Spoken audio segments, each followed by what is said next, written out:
Investigators primarily focused on the speeding by the 23-year-old driver, later identified as Ryujiro Takumi, who was among the dead, as being the most likely cause of the derailment. 25 minutes before the derailment, the driver had run a red signal, causing the automatic train stop, ATS, to bring the train to a halt.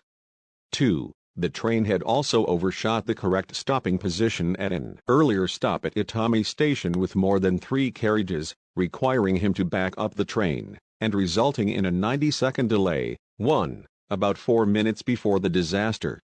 2. By the time the train passed Tsukaguchi Station at a speed of 120 km per hour, the delay had been reduced to 60 seconds. 1. Investigators speculate that the driver may have been trying to make up this lost time by increasing the train speed beyond customary limits.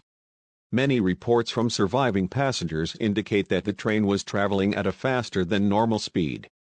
Furthermore, it is speculated that the driver may have felt stressed because he would have been punished for the 2 infractions.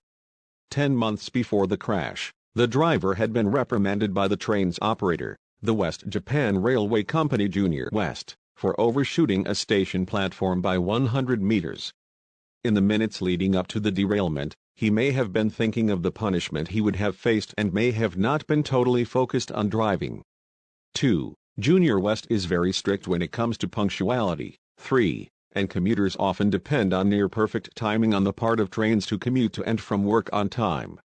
This is because, at Junior West stations, including the derailed train's next scheduled stop at Amagasaki Station, trains meet on both sides of the same platform to allow people to transfer between rapid and local trains running on the same line. As a result, a small delay in one train can significantly cascade through the timetable for the rest of the day due to the tightness of the schedule. Immediately after the crash occurred, some of the mass media pointed to the congested schedule of the Fukuchiyama line as an indirect factor. In fact, cumulative changes over the previous 3 years had reduced the leeway in the train's schedule from 71 to 28 seconds over the 15 minutes between Takarazuka and Amagasaki stations. Drivers for Junior West face financial penalties for lateness as well as being forced into harsh and humiliating retraining programs known as Nikken Kyoiku. Day shift education, which include weeding and grass-cutting duties during the day. 4. 5. The final report officially concluded that the retraining system was one probable cause of the crash. 6. This program consisted of severe verbal abuse, forcing the employees to repent by writing extensive reports. Many experts saw the process of Nikken Kyoiku as a punishment and psychological torture, not retraining.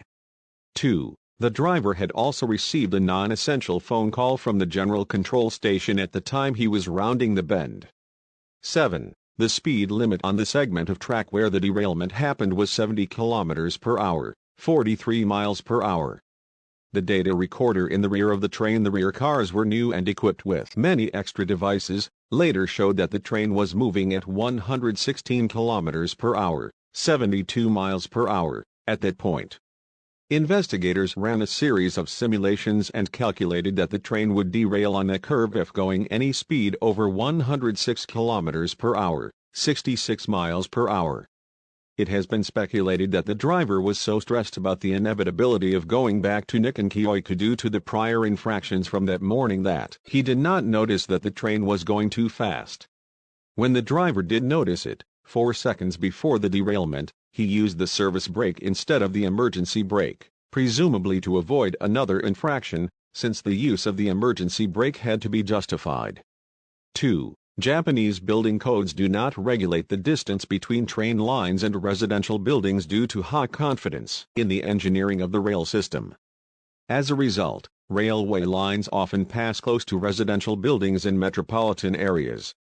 Aftermath edit. Amongst other things, the Ministry of Land and Transportation asked all railway companies to update their automatic stopping systems so that trains brake automatically to slow down as they approach sharp curves. It is believed that a contributing factor in the accident was the Junior West policy of schedule punctuality. As a result of this, Masataka Ide, a Junior West advisor who played a major role in enforcing the punctuality of the company's trains, announced that he would resign in June 2005 at the company's annual shareholder meeting, with the company's chairman and president resigning in August. The section where the crash occurred, between Amagasaki and Takarazuka stations, was reopened for service on June 19, 2005. The speed limits were reduced from 120 to 95 km per hour, 75 to 59 miles per hour, for the straight section and from 70 to 60 km per hour, 43 to 37 miles per hour, for the curved rail section around the accident site. According to the investigations carried out by the Hyogo Prefecture Police, out of the 107 deaths, at least 43, 27 men, 16 women, including the driver, were in the first car, at least 45, 22 men, 23 women, were in the second car, and at least one was in the third car. This information was determined by questioning 519 of the approximately 550 injured passengers. On December 26, 2005, Takeshi Kakeuchi officially resigned from the presidency of Junior West in a move intended to take responsibility for the accident. Kakeuchi's successor was Masao Yamazaki, who had previously served as the railway's vice president, based in Osaka. While Kakeuchi's resignation came a day after another serious accident on Junior East, officials at the railway did not make any explicit connection between the recent accident and the resignation. A 2008 The Daily Yomiuri article stated that survivors of the disaster still faced physical and mental health issues. 8. On July 8, 2009, West Japan Railway Company President Masao Yamazaki was charged with negligence. On the same day, he announced at a press briefing in Osaka that he would resign, so the company can operate normally.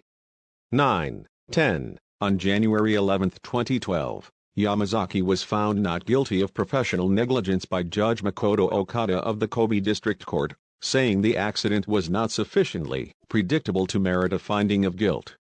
The court, however, criticized Junior West for faulty risk assessment of the curve where the accident happened. 11. The building hit by the train was demolished in 2017. As of April 2019, a memorial had been built on the site, with only one corner of the building left standing. As of 2023, the report for this incident still takes a prominent place on Junior West's homepage. The text reads, "We will never forget the Amagasaki rail crash we caused on April 25, 2000.